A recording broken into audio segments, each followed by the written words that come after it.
Hello बच्चों, तो इस वीडियो में हम करने वाले हैं क्लास 9th का previous year question paper math का, जो इवनिंग शिफ्ट का हुआ है हमारे पास। ठीक है, जो कि मार्च 2024 में हुआ था। ठीक है, ये देखो यहाँ पे हमने फर्स्ट पेज ले रखा है। इसका कॉमन एनुअल एग्जाम है, जो एग्जामिनेशन है जो 2023 से 24 सेशन के लिए हुआ था। हमारे पास इवनिंग शिफ्ट का क्वेश्चन पेपर है और इसमें हम क्या करने वाले हैं, हर एक सेक्शन के हर एक क्वेश्चन को डिटेल में समझेंगे। ठीक है, जिस जो हमारे आने वाले एग्जाम के लिए, एनुअल एग्जाम के लिए जो फाइनल एग्जाम होगा हमारे, उसमें बहुत ज़्यादा हेल्पफुल होगा, जिससे हमें पता भी चलेगा कि किस तरीके के पेपर में क्वेश्चन आने वाले हैं और किस तरीके से हमें क्वेश्चन को अटैम्प्ट करना होता है। ठीक है, हर एक क्वेश्चन करेंगे और बहुत अच्छे से सारे क्वेश्चन को हम समझेंगे, क्योंकि डिटेल सोल्यूशन करेंगे हम इसमें। अब इस वाले पार्ट में हम सबसे पहले सेक्शन ए करेंगे, फिर बाद में हम सेक्शन बी, सेक्शन वाइज हम वीडियो पार्ट 1 पार्ट 2 वीडियो के उसमें करेंगे। ठीक है, पर हर एक क्वेश्चन को हम बहुत अच्छे से समझेंगे और क्या बोलते हैं, और जितने भी क्वेश्चन होंगे ना उनको अच्छे से समझते चलना, जिससे कि तुम सारे कॉन्सेप्ट को क्लियर करते चलो। ठीक है, तो चलिए शुरू करते हैं। तो चलिए अब हम सेक्शन ए स्टार्ट करते हैं। ठीक है, इसके 1 बाय 1 क्वेश्चन को करेंगे। अब देखो क्वेश्चन नंबर फर्स्ट पे चलते हैं हमारे पास। अब इसमें हमें क्या बोला हुआ है, अब देखो एक चीज़ हम समझते हैं, जो सेक्शन ए है हमारे पास, उसमें सारे ही क्वेश्चन जो है हमारे पास वो 1 मार्क के होने वाले हैं। ठीक है, तो क्वेश्चन 1 में हमें क्या दिया हुआ है, क्वेश्चन 1 में हमें बोला हुआ है class mark of the class. देखो क्लास इंटरवल हमें ये दे रखा है, इस वाले क्लास इंटरवल का क्लास मार्क बताना है। देखो क्लास मार्क का फॉर्मूला हमारे पास क्या होता है, जो एक्स आई होता है, क्लास मार्क को एक्स आई भी बोलते हैं, वो हमारे पास क्या होता है, upper limit plus lower limit divide by 2, इस तरीके से निकालते हैं हम। अब इन दोनों को प्लस करेंगे तो हमारे पास कितना आएगा, 270 डिवाइड बाई 2। अब इसको हम डिवाइड करेंगे, कितना आएगा, ऊपर कट जाएगा, 2 × 2, 2 × 3 = 6 और 2 × 8 = 16, 2 × 5 = 10। ठीक है, 2 5 10, 1 करेंगे ना, 2 5 10 और 2 2, तो 135 आ रहा है इसे डिवाइड करके। तो ऑप्शन कौन सा हो गया, ऑप्शन नंबर सी। तो यहाँ पे हमारे पास क्वेश्चन नंबर 1 बहुत इजी क्वेश्चन था, आराम से हो गया। नेक्स्ट क्वेश्चन पे चलते हैं। नेक्स्ट क्वेश्चन हमें क्या कह रहा है, in the between two rational numbers, मतलब ये कह रहा है दो रैशनल नंबर के बीच में देयर आर। अब ये पूछा है कि दो रैशनल नंबर के बीच में, अब ये ऑप्शन दे दिए, इनमें से ऑप्शन करेक्ट कौन सा होगा। ठीक है, एग्जैक्टली 1 रैशनल नंबर, क्या 2 रैशनल नंबर की, जैसे मान लो हमारे पास 2/3 है और 4/6 है, इन रैशनल नंबर के बीच में हमारे पास कितने नंबर होंगे, वो हमसे पूछा है। क्या 2 नंबर, सिर्फ एक नंबर होगा, नहीं ऐसा तो नहीं है, कितने भी हो सकते हैं। ठीक है, इनफाइनाइट मैनी रैशनल नंबर होंगे, इनफाइनाइट मैनी इरेशनल नंबर होंगे और ओनली 1 इरेशनल नंबर होगा। देखो किसी भी 2 रैशनल नंबर के बीच में ना, बीच में कितने भी नंबर हो सकते हैं, रैशनल नंबर कितने भी क्या हो सकते हैं, रैशनल नंबर हो सकते हैं। तो इसका ऑप्शन हो जाएगा इनफाइनाइट मैनी रैशनल नंबर। ठीक है, जब रैशनल नंबर के बीच में पूछा तो हम रैशनल नंबर ही बताएंगे, रैशनल नंबर के बीच में इनफाइनाइट मैनी रैशनल नंबर हो सकते हैं। किस तरीके से हो सकते हैं वो चीज़ समझो। जैसे मैं कह रहा हूँ, यहाँ पे हमारे पास 2 लिखा हुआ है और मैं यहाँ पे बोल दिया, मैंने यहाँ पे 3 लिख दिया। देखो एक नंबर का भी गैप नहीं है, पर इसके बीच में भी हम बहुत सारे नंबर बना सकते हैं। इनफाइनाइट रैशनल नंबर बनाने वाले कॉन्सेप्ट को हमने समझा होगा, जब हमने फर्स्ट चैप्टर करा होगा एनसीईआरटी का, उसमें हमने समझा होगा। उसमें देखो इसके बीच में हम कितने भी रैशनल नंबर बना सकते हैं, तो हमारा ऑप्शन नंबर बी हो जाएगा। देखो कॉन्सेप्ट समझते चलेंगे, ऐसा नहीं कि बस आंसर बता दिया कि क्वेश्चन नंबर 2 का आंसर ये हो गया, क्वेश्चन नंबर 1 का आंसर ये, ऐसे नहीं, कॉन्सेप्ट समझते चलेंगे हर क्वेश्चन का, जो आने वाले एग्जाम में तुम अच्छे से सारे क्वेश्चन को अटेम्प्ट कर पाओ और कॉन्सेप्ट क्लियर करते चलो। चलिए नेक्स्ट क्वेश्चन पे चलते हैं। अब नेक्स्ट क्वेश्चन क्या है हमारे पास, क्वेश्चन नंबर 3 में हमें क्या कह रहा है, 2 angles whose sum is equal to 90। देखो ये कह रहा है हमारे पास 2 एंगल है, मान लेते हैं angle A plus angle B, ऐसे 2 एंगल जिनको प्लस करके 90 आता हो। ध्यान करो, ये हमारे पास होता है कॉम्प्लीमेंट्री एंगल, ऐसे एंगल को क्या बोलते हैं, कॉम्प्लीमेंट्री एंगल बोलते हैं। तो ऑप्शन नंबर बी हो जाता है हमारा आंसर इसमें। ठीक है, तो इस तरीके से हमें ये वाला आंसर बताना था। ठीक भाई, अब चलते हैं हम नेक्स्ट पे। जो नेक्स्ट है हमारा, नेक्स्ट क्या कह रहा है हमारे पास, ये कह रहा है the perpendicular distance, perpendicular distance बताना है हमें इन यूनिट्स, यूनिट्स में बताना है, ऑफ द पॉइंट ये फ्रॉम द एक्स एक्सिस। भाई एक्स एक्सिस से परपेंडिकुलर डिस्टेंस पूछ रहे हैं इन्होंने। एक काम करते हैं, इन पॉइंट्स को हम एक रफली ग्राफ पे बना के देखते हैं। एक सेकंड, कलर चेंज करना पड़ेगा। मान लो हम ये ग्राफ बना रहे हैं, ये ग्राफ बना लिया हमारे पास। देखो यहाँ पे इधर वाली साइड, जो यहाँ पे हमारे पास सारे पॉजिटिव नंबर होते हैं, ये सारे पॉजिटिव नंबर होते हैं। इधर हमारे एक्स एक्सिस पे सारे नेगेटिव नंबर होते हैं, ऐसे इस तरीके से। और एक्स एक्सिस पे यहाँ पे हमारे पास पॉजिटिव होते हैं ऊपर की तरफ। ये हमें ग्राफ वाला पार्ट पता होना चाहिए। ठीक है भाई, ये हमारी एक्स एक्सिस होती है और ये हमारी वाई एक्सिस होती है। ठीक है, अब इन्होंने कहा एक्स एक्सिस से डिस्टेंस बताना है। ठीक है भाई, अब देखो -2 कहाँ पे आ रहा है, एक्स एक्सिस पे यहाँ पे आ रहा है, और प्लस का 5, मतलब कि देखो एक चीज़ हमें ध्यान रखना, हमारे कोऑर्डिनेट पॉइंट कौन सा बताया इन्होंने, -2 और 5, इसको बनाना है। देखो इधर वाला एक्स होता है और इधर वाला वाई होता है ऑलवेज हमारे पास। इधर जो लिखा होता है वो एक्स होता है और इधर वाला हमारे पास वाई होता है। ठीक है, अब एक्स हमारे पास आएगा यहाँ पे, यहाँ कहीं पॉइंट बनेगा इसका। ठीक है, और y हमारा पॉजिटिव है, तो मतलब कि यहाँ पे आ रहा होगा। तो यहाँ से अगर हम देखें लगभग लगभग लगभग लगभग ये यहाँ पे आ रहा होगा पॉइंट, यहाँ पे -2 और 5 ये यहाँ पे आ रहा होगा पॉइंट। अब x एक्सिस से दूरी कितनी है, x एक्सिस कौन सी है, ये वाली x एक्सिस है, इस वाले पॉइंट की मान लो पॉइंट P है, इसकी यहाँ से लेके यहाँ तक की दूरी कितनी है बताओ, यहाँ से लेके यहाँ तक की दूरी इस वाली y एक्सिस पे गिनी जाए, ये वाली दूरी कितनी, कौन से पॉइंट पे आ रहा है 5 पे, तो मतलब कि कितनी यूनिट दूरी है इसकी, 5 यूनिट दूरी है। तो जब x एक्सिस से पूछी जाए तो y वाला नंबर बताना, y एक्सिस से पूछी जाए अगर मान लो इसी पॉइंट की मैं पूछता y एक्सिस से दूरी कितनी है, तो y एक्सिस से यहाँ तक की दूरी कितनी है हमारे पास 2 यूनिट है ना। अब x एक्सिस से यहाँ तक की दूरी जो है वो कितनी है 5 यूनिट। ठीक है, मैंने कॉन्सेप्ट समझाया इसलिए टाइम लगा, अदरवाइज नहीं तो ये एकदम हम आंसर टिक कर सकते थे इसमें। ठीक है, तो ऑप्शन नंबर इसमें कितना हो जाएगा 5 हो जाएगा, और यूनिट में नेगेटिव नहीं होता कभी भी। ठीक है, तो अब अगला क्वेश्चन पे चलते हैं, क्वेश्चन नंबर 5 में। क्वेश्चन नंबर 5 में हमें क्या कह रहा है, the coefficient of x square, जो एक्स स्क्वायर है इसका कोफिशिएंट का एक्स स्क्वायर की साइड में क्या नंबर लिखा हुआ है, कुछ नहीं है तो 1 तो होता ही है, इसके साइड में कुछ नहीं है यहाँ पे नंबर तो 1 होगा, तो मतलब कि क्या है यहाँ पे आंसर इसका 1। ठीक है, कोफिशिएंट कुछ भी पूछा जाए तो ऐसे। अब यहाँ पे एक्स का कोफिशिएंट कितना है 2 और कांस्टेंट नंबर कितना है 5, ये चीज हमें यहाँ पता होनी चाहिए। क्वेश्चन नंबर 5 भी हमारा यहाँ पे कंप्लीट हो जाता है, बहुत ईजी क्वेश्चन है। ठीक है भाई, अगले क्वेश्चन पे चलते हैं। अगला क्वेश्चन हमें क्या कह रहा है, द हाइट ऑफ अ कोन, जो कोन की हाइट है is 16 centimetre and the base radius is ये 12 सेंटीमीटर, इट्स स्लांट हाइट। भाई देखो ये हमारा सरफेस एरिया एंड वॉल्यूम का चैप्टर का क्वेश्चन है, वो कैसे करना है वो देखो। अब क्वेश्चन नंबर 6 का आंसर देखते हैं हम। इसमें हमें इन्होंने क्या बोला, एच दे दिया, हमें हाइट दे दी 16 सेंटीमीटर और हमें रेडियस दे दी है वो 12 सेंटीमीटर, और इन्होंने स्लांट हाइट मतलब कि एल पूछ लिया हमसे। अब हमारे पास स्लांट हाइट का फॉर्मूला होता है, स्लांट हाइट का जो फॉर्मूला होता है वो ध्यान से देखो सॉल्यूशन में अगर हम देखें, वो हमारे पास होता है रूट में H square plus R square, ये होता है, इसमें वैल्यू रख देंगे और आ जाएगा हमारे पास स्लांट हाइट का फॉर्मूला। ठीक है, स्लांट हाइट आ जाएगी हमारे पास, एच कितना 16 का स्क्वायर प्लस रेडियस 12 का स्क्वायर, इसको यहाँ पे सिंपलीफाई करेंगे और यहाँ पे हम इसे क्या करेंगे फाइंड कर देंगे। तो 16 का स्क्वायर कितना होता है हमारे पास 256, ठीक है, प्लस 12 का स्क्वायर 144 होता है हमारे पास, इनको ऐड कर देंगे, अभी रूट चल रहा है यहाँ पे, इसे सिंपलीफाई कर लेंगे फिर। तो भाई इन्हें प्लस करेंगे, हमारे पास कितना आएगा वो यहाँ पे हमें लिखना होगा, 2556 सही लिखा है ना हमने, हाँ 225 256, ठीक है 256। भाई तो यहाँ पे हम क्या करेंगे, इसे सिंपली ऐड कर देंगे, तो ऐड करेंगे तो हमारे पास कितना आएगा 0, और यहाँ पे एक कैरी गया हमारे पास 5 10 0, फिर एक और कैरी गया यहाँ पे हमारे पास 4। ठीक है, ये आ गया हमारे पास 400। इसको इसका रूट क्या, देखो ये किसका स्क्वायर होता है 20 का स्क्वायर होता है, ये स्क्वायर से यहाँ पे रूट कटा तो यहाँ पे कितने आ गए 20 सेंटीमीटर। तो ऑप्शन कौन सा हो गया यहाँ पे हमारे पास, ऑप्शन नंबर ए हो गया हमारे पास। तो ये यहाँ पे सिंपलीफाई होता है, तो इस तरीके से हमें स्लांट हाइट निकालते हैं। ठीक है, किसी भी क्वेश्चन की। अब चलते हैं यहाँ पे हमारे पास नेक्स्ट क्वेश्चन पे। नेक्स्ट क्वेश्चन हमें क्या कह रहा है, the longest code of a circle, circle की लॉन्गेस्ट कोड कौन सी होती है, ये बेसिक होता है हमारे पास, ये पता होना चाहिए। लॉन्गेस्ट कोड होती है जो सर्कल की, वो डायमीटर होती है। ठीक है, अब अगर एक बार कॉन्सेप्ट भी मैं तुम्हें समझाऊँ तो कैसे होता है वो चीज़ यहाँ पे हम देख सकते हैं, ध्यान से देखो। जैसे मान लो ये हमारे पास सर्कल है, सर्कल में जो इसकी बाउंड्री से बाउंड्री पे यहाँ पे जो डायग्राम बना, ये लाइन होती है, इसी को हम क्या बोलते हैं कोड। सबसे बड़ी कोड कौन सी होती है, डायमीटर होती है, बस हमें ये ध्यान रखना है यहाँ पे। ठीक है भाई, तो ऑप्शन नंबर डी हो गया यहाँ पे। अब नेक्स्ट क्वेश्चन पे चलते हैं। नेक्स्ट क्वेश्चन, क्वेश्चन नंबर 8 क्या है हमारे पास, इन द क्वाड्रिलेटरल ABCD, एक क्वाड्रिलेटरल है ABCD जिसमें हमारे पास AB बराबर है BC के एंड द CD बराबर है DA के, देन द क्वाड्रिलेटरल इज, इनमें से क्या ऑप्शन होगा वो बताना है। तो देखो पहले ABCD क्वाड्रिलेटरल बना लेते हैं हम। मान लिया ये क्वाड्रिलेटरल हमने बना लिया A B C और D। ठीक है, देखो मैंने डायग्राम बनाया, समझ में भी आ रहा होगा क्या बन रहा है ये, तो उससे भी हम पता लगा सकते हैं। जिसमें उन्होंने कहा AB बराबर है BC के और CD बराबर है AD के DA के। तो जब भी ऐसे साइड बराबर होते हैं ना, इस तरीके से साइड एडजेसेंट साइड बराबर होती हैं, तो वो काइट होती है, ध्यान रखना हमें। तो ये ऑप्शन नंबर क्या होगा, काइट हो गया हमारे पास। तो क्वेश्चन नंबर 8 भी हमारे यहाँ पे कंप्लीट हो जाता है। अब चलते हैं नेक्स्ट क्वेश्चन पे। ठीक है, नेक्स्ट क्वेश्चन हमें क्या कह रहा है, ये कह रहा है फाइंड द वैल्यू ऑफ 9 की पावर -3/2, इसकी वैल्यू क्या होगी वो हमें यहाँ पे सोल्व करके बतानी है। तो चलो 9 का सोल्यूशन करते हैं। ये देखो इन्होंने कहा 9 की पावर -3/2, इसकी वैल्यू क्या होगी ये हमें बतानी है। बहुत सिंपल है, आराम से बता सकते हैं इसको हम। देखो यहाँ पे क्या होगा हमारे पास, 9 को मैं क्या लिख सकता हूँ 3 की पावर 2 लिख सकता हूँ। ठीक है, फर्स्ट चैप्टर का क्वेश्चन है एक्सपोनेंट वाला। अब देखो बाहर पावर ये पहले चल रही, 3 को हमने 3 की पावर 2 लिख लिया, जो 9 था हमारे पास 3 की पावर 2 लिख लिया उसको मैंने यहाँ पे। ठीक है, तो अब इसको आगे मैं सिंपलीफाई करूंगा, तो ध्यान से देखो जब पावर ऐसे होती है ब्रैकेट के बाहर तो मल्टीप्लाई होती है, तो ये हो जाएगा हमारा 2 मल्टीप्लाई -3/2, 2 से 2 यहाँ पे कैंसिल आउट हो गया, बचा क्या हमारे पास 3 की पावर -3।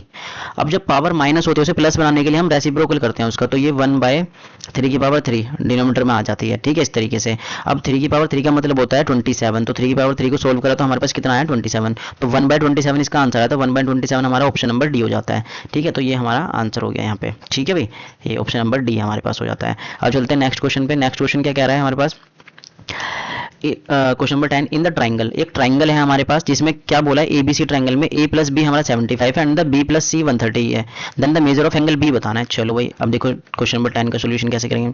इन्होंने बता दिया एक हमारे पास ट्राइंगल है ए बी सी, ये इन्होंने यहाँ पे हमें ट्राइंगल बता दिया, ठीक है। अब इन्होंने हमसे कहा है कि अब ऐसे एक एक एंगल तो दिया नहीं, सम करके दे दिया इन्होंने हमें। चलो भाई देखते हैं किस तरीके से करते हैं। इन्होंने हमसे कह दिया angle A plus angle B को प्लस करके 75 आता है और angle B plus angle C को प्लस करके 130 आता है। भाई ये कैसे सोल्व करें, ऐसे तो हो नहीं सकता। तो हम क्या करेंगे, जो पहली इक्वेशन है उससे हम एंगल ए की वैल्यू फाइंड करेंगे। देखो जो पहले वाली इक्वेशन थी हमारे पास, या यहाँ से एंगल बी की फाइंड कर सकते हैं, तो दोनों में से कोई भी तरीका अपना सकते हैं। पर हम जो पहले वाली इक्वेशन है यहाँ पे लिखते हैं angle A plus angle B equal to कितना है 75। अगर मैं एंगल बी जो इधर प्लस का उधर माइनस का भेज दूँ तो एंगल ए किसके बराबर आया 75 माइनस एंगल बी क्या आया, तो इक्वेशन नंबर 1 हो गई हमारे पास, इसे मान लेते हैं। ठीक है, अब हमारे पास तीनों एंगल का सम कितना होता है वो चीज़ देख लो बस एक बार। ठीक है, जो ये हमें जो गिवन दिया हुआ था वो अलग हमें ध्यान रखना है। ये गिवन थी इक्वेशन, इसको सोल्व करके हमने इक्वेशन नंबर 1 बताई। ठीक है, सॉल्यूशन यहाँ से कर रहे हैं। ठीक है भाई, फिर उसके बाद हमने क्या करा, अब यहाँ पे जो angle A plus angle B plus angle C plus sorry plus नहीं इक्वल टू, यहाँ पे इक्वल टू ये किसके बराबर होता है 180 के, एंगल सम प्रॉपर्टी ध्यान रखना है। ठीक है, ट्रायंगल के तीनों एंगल का सम कितना होता है 180, ये हमने यहाँ लिख लिया। अब यहाँ पे वैल्यू रख देंगे हमारे पास, देखो ए की वैल्यू कितनी है 75 माइनस एंगल बी। ठीक है, और ये एज इट इज है बी प्लस सी, देखो बी प्लस सी की वैल्यू कितनी है यहाँ पे, बी प्लस सी की वैल्यू कितनी है, यहाँ पे हम 130 भी रख सकते हैं। ठीक है, बी प्लस सी की वैल्यू भी यहाँ पे क्या रख सकते हैं 130। ये यहाँ पे इक्वेशन नंबर 2 मान लो जाए इसे, इक्वेशन नंबर 2। तो यहाँ पे या फ्रॉम गिवन लिख देंगे, तो बी प्लस सी का मतलब क्या है यहाँ पे 130 हो गया। ठीक है, इक्वल टू 180 यहाँ पे, ये फ्रॉम गिवन लिख देते हैं हम यहाँ पे, फ्रॉम गिवन वाले पार्ट से हम सोल्व कर रहे हैं। अब यहाँ पे ध्यान से देखो, ये हमारा एंगल बी यहाँ पे माइनस का है, कोई दिक्कत नहीं है, माइनस का रहने देते हैं बी। 75 को 130 को प्लस करेंगे तो हमारे पास कितना आएगा, प्लस का 5 और 0 और 205 आ रहा है। ठीक है, इक्वल टू 180। अब 205 इधर प्लस का उधर जाके माइनस का, एंगल बी इक्वल टू हो जाएगा 180 minus 205, angle B equal to, इसे माइनस करा, अगर मैं देखो बड़ी संख्या है तो माइनस में आंसर आएगा, पहले तो माइनस लगा लेते हैं। 205 में से 180 को माइनस करेंगे तो हमारे पास कितना आएगा 5 और कैरी 10 में से 8 गए तो 25। ठीक है, 25 आ रहा है, इसे माइनस कर रहे तो देखो यहाँ से माइनस कैंसिल आउट हो गया, तो एंगल बी की वैल्यू कितनी आ गई 25 आ गई। ठीक है भाई, ऑप्शन नंबर चेक कर लेते हैं कौन सा है हमारे पास ऑप्शन नंबर। देखो सोल्यूशन बड़ा था, एमसीक्यू में नहीं देना चाहिए था, पर कोई नहीं, फिर भी कर लिया हमने। ऑप्शन नंबर बी हमारा हो जाता है इस वाले क्वेश्चन का। तो क्वेश्चन नंबर 10 यहाँ पे इस तरीके से करना था, कंप्लीट हो गया। ठीक है भाई, देखो कॉन्सेप्ट के साथ समझोगे, थोड़ा टाइम लगेगा पर फायदेमंद होगा, इससे कोई भी क्वेश्चन आएगा हम अच्छे से कर पाएंगे। ठीक है, अब चलते हैं नेक्स्ट क्वेश्चन में, क्वेश्चन नंबर 11। इसमें क्या कह रहा है, which of the following polynomial, कौन सा polynomial is a linear polynomial. Linear polynomial कौन सा है, लीनियर का मतलब क्या होता है, जिसमें हाईएस्ट पावर क्या हो 1 हो, ध्यान रखना, जिसकी डिग्री क्या हो 1 हो, ये भी हम बोल सकते हैं, जिसकी डिग्री क्या हो पॉलिनोमियल की हाईएस्ट 1 हो। तो ऐसा कौन सा पॉलिनोमियल, देखो एक अल्फाबेट वाला पॉलिनोमियल देखना है, और यहाँ पे हमें देखो इस वाले पॉलिनोमियल में देखिए पावर मैक्सिमम पावर 2 है, तो ये तो कैंसिल हो गया, इसमें मैक्सिमम नंबर पावर 2 है यहाँ पे अल्फाबेट की, यहाँ पे अल्फाबेट ही नहीं है हमारे पास, ये कांस्टेंट नंबर है। तो ये देखो ऑप्शन नंबर डी में यहाँ पर एक्स की पावर कुछ नहीं है तो 1 होगी, तो यही हमारा ऑप्शन हो जाता है। ठीक है, लीनियर पॉलिनोमियल। तो यहाँ पे हमारे पास क्वेश्चन नंबर 11 भी कंप्लीट हो जाता है बहुत इजी तरीके से। अब चलते हैं नेक्स्ट क्वेश्चन पे। नेक्स्ट क्वेश्चन क्या कह रहा है हमारे पास, a triangle whose base and height are ये एंड ये, देन द इट्स एरिया। ये कह रहा है बेस और हाइट दे दिया, उसका एरिया क्या होगा। देखो ये तो बहुत सिंपल क्वेश्चन दे दिया, बच्चों वाला क्वेश्चन दे दिया। एरिया ऑफ ट्रायंगल का फॉर्मूला हमारे पास क्या होता है, half into base into height होता है।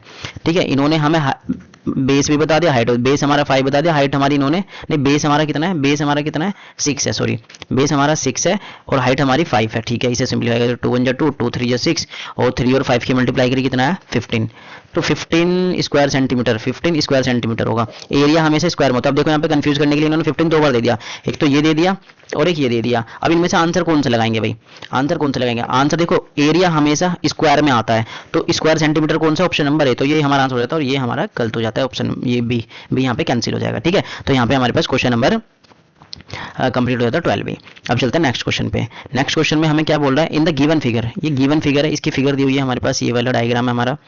AOB इज अ डायमीटर, जो बताया AOB डायमीटर है। ठीक है भाई, ये सेंटर मान लेते हैं हम इसका, AOB डायमीटर बता दिया। फिर इन्होंने हमसे कहा है ए सी बराबर है बी सी के, ए सी वाली लाइन बराबर है बी सी के, ये वाली लाइन आपस में बराबर है, then the value of C A B की हमें वैल्यू बतानी है। तो वो कैसे फाइंड करेंगे वो चीज़ यहाँ पे हम देखते हैं, ठीक है भाई।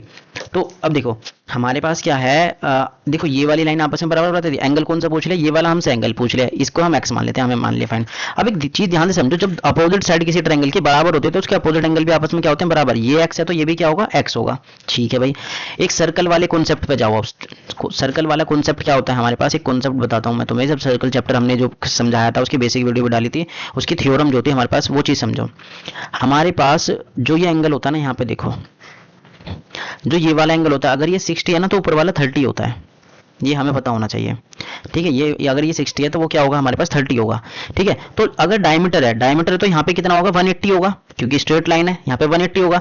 अगर ये 180 है हमारे पास तो ये वाला कितना हो जाएगा, इसका हाफ मतलब कि 90 हो जाएगा। अब एक्स की वैल्यू हम इजीली फाइंड कर पाएंगे ना, तो ये चीज हमें यहाँ समझनी थी। अब इसको सोल्यूशन करेंगे कैसे, अगर हमारे पास अभी तो एमसीक्यू में तो यहाँ पे तो टिक लगाना है, पर सोल्यूशन फिर भी कैसे करेंगे, तो यहाँ पे लिखना पड़ेगा हमारे पास ए सी जो है, एंगल नहीं साइड ए सी, जो हमारे पास AC है वो बराबर है BC के, जिस वजह से एंगल CAB बराबर हो जाएगा एंगल CBA के, जो कि हमने x माना है, दोनों को x माना हुआ है, ठीक है, CAB और CBA के, ठीक है भाई। ये चीज़ हमारे पास, फिर उसके बाद हमने देखा जो एंगल है हमारे पास ACB, ये वाला जो एंगल है जो 90 हमने निकाला है वो हाफ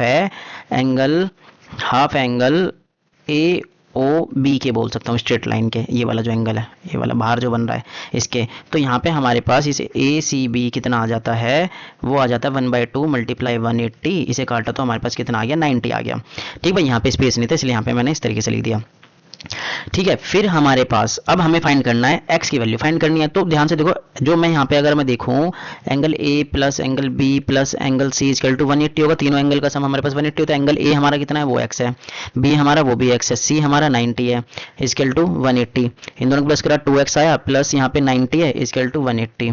अब ये 90 उधर माइनस का गया तो कितना आ जाएगा हमारे पास, 180 माइनस 90, और यहाँ पे 2 डिवाइड में आ जाएगा, 180 में से 90 माइनस करें 90 आया, और 2 मल्टीप्लाई से इधर डिवाइड में आ गया, काटा तो 45 आ गया, ठीक है। 2 से हमने इसे काटा तो अगर हमने, तो ये हमारा x की वैल्यू कितनी आ गई, 45। तो ऑप्शन नंबर हमारा क्या हो जाएगा, 45 हो जाएगा। तो यहाँ पे हमारे क्वेश्चन नंबर 13 भी कंप्लीट हो जाता है। तो देखो ये सॉल्यूशन यहाँ पे ध्यान से देखना है, इस तरीके से ही सोल्व करना होता है, कॉन्सेप्ट भी समझना है, ठीक है। अब क्वेश्चन नंबर 14 पे चलते हैं। Which criteria of congruence of triangle is satisfied in the given figure. देखो इसका डायग्राम ये रहा, यहाँ पे समझो, ये कह रहा है ये दोनों ट्राइंगल ना आपस में कॉन्ग्रुएंस है, कौन से, APB। अब इन्होंने बता दिया जो ट्राइंगल है APB वो कॉन्ग्रुएंस है ट्राइंगल CPD के, इस वाले ट्राइंगल के। वो कौन सा रूल लग रहा है, ध्यान से देखो, ये वाली साइड इस वाली साइड के बराबर बताई हुई है इन्होंने हमें, और ये वाली साइड इस वाली साइड के बराबर बताई हुई है, तो दो साइड इक्वल हो गई। अब एक चीज और चाहिए, अब ध्यान से देखो, ये वाला एंगल वर्टिकल अपोजिट एंगल है, तो यहाँ पे हमें क्या मिल रहा है, साइड एंगल साइड रूल बन रहा है। तो कौन सा रूल बना, साइड एंगल साइड वाला, ऑप्शन का ऑप्शन नंबर डी, ठीक है। बस हमें रूल पहचानना था कौन से रूल से कॉन्ग्रुएंस है, वो चीज हमें यहाँ पहचाननी थी, वो हमें पता चल गया। क्वेश्चन नंबर 14 भी हमारा यहाँ पे क्या हो जाता है, इस तरीके से कंप्लीट हो जाता है, ठीक है भाई। तो चलिए हम नेक्स्ट क्वेश्चन करते हैं। क्वेश्चन नंबर हमारा 15 है, इसे पढ़ते हैं और इसे सोल्व करते हैं। इसी क्या कह रहा है, अब देखो इसमें हमें क्या कह रहा है हमारे पास क्वेश्चन नंबर 15 में द ऑर्डिनेट। देखो ऑर्डिनेट होता क्या है पहले वो समझो। हमारे पास ग्राफ होता है, ग्राफ में जो हमारे पास वाई एक्सिस होती है, ठीक है। वाई एक्सिस को ही हम क्या बोलते हैं, ऑर्डिनेट बोलते हैं, ठीक है भाई। अब इन्होंने हमसे क्या कहा है कि ordinate of a point is positive. जो ऑर्डिनेट के पॉइंट मतलब वाई एक्सिस के पॉइंट पॉजिटिव कौन कौन से क्वाड्रेंट में होते हैं। देखो ये ऊपर वाले यहाँ पे प्लस के होते हैं, ये वाले नंबर हमारे वाई एक्सिस में। देखो ये हमारा फर्स्ट क्वाड्रेंट होता है, ये हमारा सेकंड क्वाड्रेंट होता है, ठीक है भाई। ये हमारा थर्ड क्वाड्रेंट होता है और ये हमारा फोर्थ क्वाड्रेंट होता है। यहाँ पे वाई के नंबर माइनस वाले होते हैं, नीचे की तरफ यहाँ पे 0 से। तो ध्यान से देखो थर्ड में भी नेगेटिव आएगा और फोर्थ में भी नेगेटिव आएगा। पॉजिटिव किस में आ रहा है, सिर्फ सेकंड और फर्स्ट में। तो फर्स्ट और सेकंड कौन सा ऑप्शन हो गया हमारे पास, ये वाला, ठीक है। ध्यान रखना वाई एक्सिस को हम ऑर्डिनेट बोलते हैं और एक्स एक्सिस को क्या बोलते हैं, अब्सिसा, ठीक है। तो ये ध्यान रखना है, ठीक है भाई। तो क्वेश्चन नंबर 16 में चलते हैं। हमारा ऑप्शन नंबर डी होता है, फर्स्ट और सेकंड क्वाड्रेंट में हमारे पास वाई के जो नंबर होते हैं वो पॉजिटिव होते हैं, ये हमसे पूछा था इन्होंने, ठीक है। तो अब चलते हैं क्वेश्चन नंबर 16 में। ये कह रहा है हमारे पास to draw a frequency polygon. Frequency polygon बनाने के लिए we need dash of the class interval. Class interval का हमें क्या चाहिए होता है, एक्स एक्सिस पे। देखो जब फ्रीक्वेंसी, ध्यान से समझो, फ्रीक्वेंसी पॉलीगन होता क्या है। फ्रीक्वेंसी पॉलीगन क्या है, जब हम कोई पॉइंट बना के एक लाइन ग्राफ बनाते हैं, इस तरीके से ये लाइन ग्राफ बनाते हैं हम, ठीक है। तो ये हमारी जो वाई एक्सिस है और ये हमारी एक्स एक्सिस होती है, तो एक्स एक्सिस पे हम कौन से नंबर ड्रॉ करते हैं, हम क्या फाइंड करते हैं, जो क्लास इंटरवल हमें दिया होता है उसमें से। तो क्लास इंटरवल क्या होता है हमारे पास, वो देखो जो डाटा दिया होता है, जैसे 120 से हमारा 150 तक, ये हमने भी देखा था ना। तो इसकी जो वैल्यू होती है ना हमारे पास मिड पॉइंट, क्लास मार्क जो होता है एक्स आई जो हम फाइंड करते हैं, वो हमें यहाँ पे रखना पड़ता है। क्या रखना पड़ता है, क्लास मार्क। जैसे इसका हमने 135 आया था ना, फर्स्ट क्वेश्चन ही था हमारे पास। तो एक्स आई को हमने क्या रखना पड़ता है, एक्स एक्सिस पे हमें पुट करना पड़ता है यहाँ पे फ्रीक्वेंसी पॉलिगन बनाने के लिए। तो इसका ऑप्शन नंबर कौन सा हो जाएगा, ऑप्शन नंबर बी। तो ध्यान रखना है एक्स एक्सिस पे क्या क्या कौन से नंबर को रिप्रेजेंट करते हैं, हम क्लास मार्क को रिप्रेजेंट करते हैं, ठीक है, फ्रीक्वेंसी पॉलिगन बनाने के लिए। और वाई एक्सिस पे किसको रिप्रेजेंट करते हैं, वो फ्रीक्वेंसी होती है हमारे पास, क्या होती है, फ्रीक्वेंसी होती है, जो नंबर दिया होता है एफ, ठीक है, एफ जो हमारे पास दिया होता है। तो क्वेश्चन नंबर 16 भी इस तरीके से हमारा कंप्लीट होता है। अब चलते हैं नेक्स्ट क्वेश्चन पे। नेक्स्ट क्वेश्चन क्या है हमारे पास, the side of a triangle, हमें ये बोला हुआ है ट्राइंगल है, उसकी साइड हमें 69 दे दी, 46 दे दी और 35 दे दी रिस्पेक्टिवली, देन दैट्स पेरीमीटर। बता क्या हलवा क्वेश्चन पूछा है, क्वेश्चन नंबर 17। इन्होंने हमसे कहा है ये तीनों साइड दे रखी हैं, ए बी प्लस सी, यही हमारा पेरीमीटर का फॉर्मूला होता है, यही तो होता है पेरीमीटर। अब इनका पेरीमीटर क्या होगा, प्लस करके बता दो, 69 प्लस 46 प्लस 35, इनको प्लस करके क्या आएगा वो बताना है हमें, इनको प्लस कर देते हैं। अब ध्यान से अगर हम देखें, ये हमारे पास क्या है 69 46 और 35, इनको ऐड कर देते हैं, जो ऐड करके आएगा वही हमारा आंसर हो जाएगा। तो यहाँ पे हमने देखा 9 6 हमारा 15 15 5 20 0, और यहाँ पे 2 कैरी गया, तो यहाँ पे 6 4 10 10 और 5 15 150 सेंटीमीटर, ठीक है। तो ये ऑप्शन नंबर हमारा सी हो गया। बहुत आसान क्वेश्चन था, बस प्लस करके बताना था इसमें, तो ये हलवाई क्वेश्चन दे दिया बिल्कुल। तो चलो नेक्स्ट क्वेश्चन में चलते, क्वेश्चन नंबर 18। क्वेश्चन नंबर 18 में हमें क्या कह रहा है हमारे पास, how many line can be drawn through two collinear point. अब कोलिनियर पॉइंट समझो पहले क्या होते हैं, देखो जैसे मान लो एक पॉइंट ये है, एक पॉइंट ये एक लाइन पे आ रहे हैं, सेम लाइन पे आने वाले पॉइंट को ही हम कोलिनियर पॉइंट बोलते हैं, ए बी।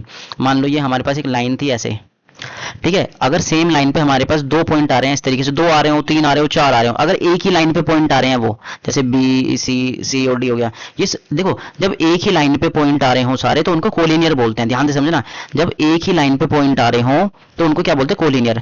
तो अब एक बात बताओ, ये कह रहा है कि दो कोलिनियर पॉइंट है हमारे पास, ये मान लो एक लाइन ये है हमारे पास, एक पॉइंट हमारा ए ये है और बी हमारा ये है, इससे कितनी लाइन पास हो सकती है। अब देखो दो पॉइंट से कोलिनियर, दो पॉइंट से एक ही लाइन तो पास हो सकती है, अगर तीसरी में हल्की सी भी तिरछी कर दूंगा इस वाले पॉइंट से अलग हो जाएगी, या इससे मैं ऐसे लेके जाऊंगा तो इस वाले पॉइंट पे नहीं आएगी, तो सिर्फ एक ही लाइन ड्रॉ कर सकते हैं हम। तो क्वेश्चन नंबर 18 भी यहाँ पे हमारा कंप्लीट हो जाता है। बहुत आसान है, कोलिनियर ध्यान रखना, कोलिनियर होता क्या है, ठीक है भाई। तो चलो अब नेक्स्ट क्वेश्चन पे चलते हैं।